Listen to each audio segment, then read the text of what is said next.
Hello everyone. Now, I don't think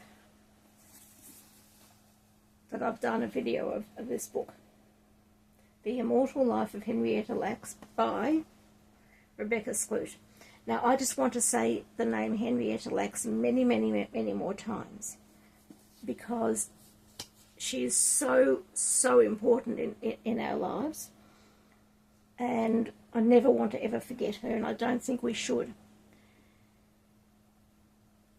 So, I think it was the 1950s. She was a black lady in the 1950s. And yes, I know, I'm using the word black and I should be saying African American. But tough. I'm white, she's black. She was black. Her family is still black, as far as I know. Anyway, she was not well. And she went to the doctor, and they took samples and they did testing on her, and they said, you have cancer.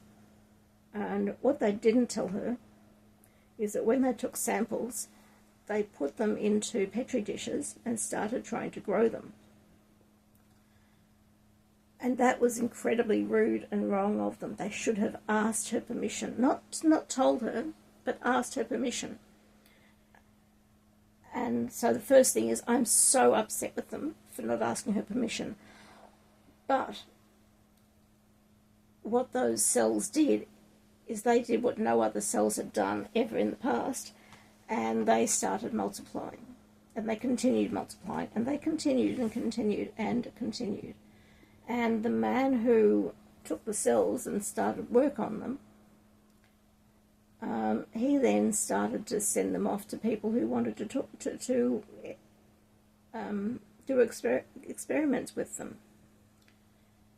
And so eventually we got vaccines. I believe we got a vaccine for the Spanish flu, which, by the way, did not come out of Spain. I don't know where it came out of, but it was the only country that would report it was Spain. And so it was called the Spanish flu from then on. So thanks to Henrietta Lacks and her fantastic cells, we now have absolutely fantastic vaccines. Oh, sorry, that was very incredibly rude of me. Let me just show you her. Now, what I got from this book was, besides all the story around her cells and that they were taken from her without permission,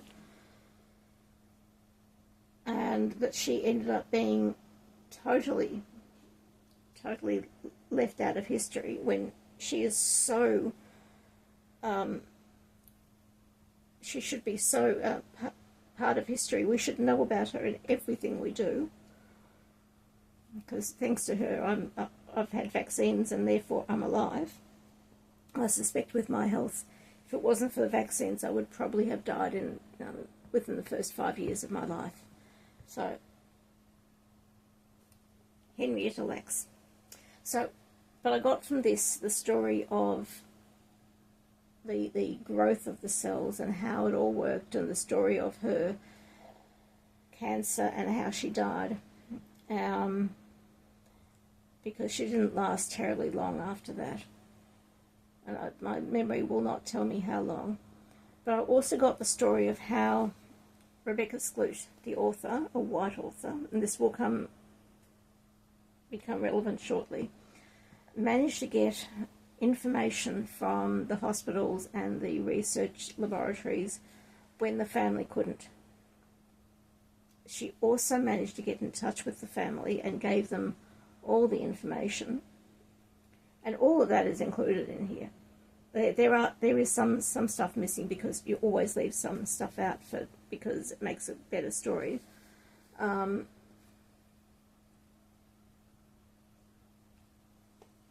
I've forgotten where I was going with that.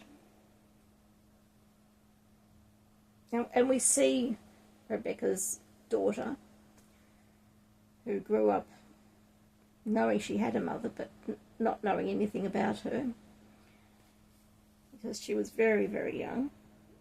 And the picture we're given in here is that the Lacks family were poor. Whether that's right or not, I don't know. But in doing some research, what I came across was this book.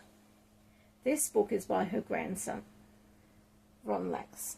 So Henrietta Lacks' grandson. And that is a picture of her cells, all magnified up. I mean, that's fantastic. It's really beautiful. And what we get in here is that this book whitewashes, and I use the words appropriately, whitewashes Black history. Because yes, it tells us all about Henrietta Lacks, but it says she's a poor southern farmer. In this,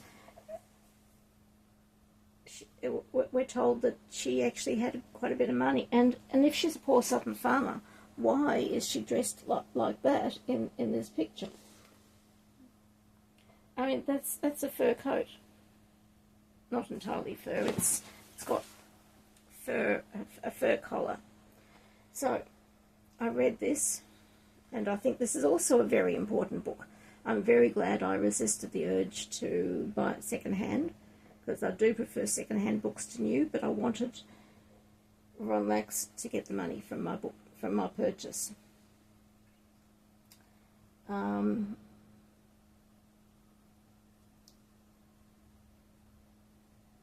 So this is lovely. I loved this book. It's short. It's to the point. It's very angry, which I don't blame them. Don't blame him.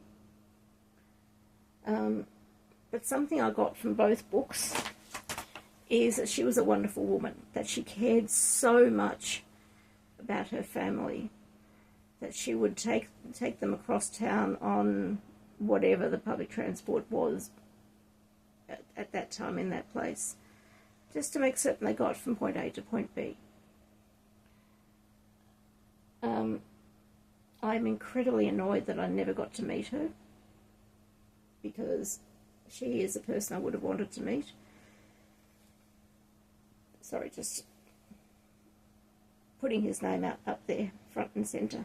And the other person I would have wanted to meet is depicted in both books, is Deborah, Henrietta Lacks' daughter.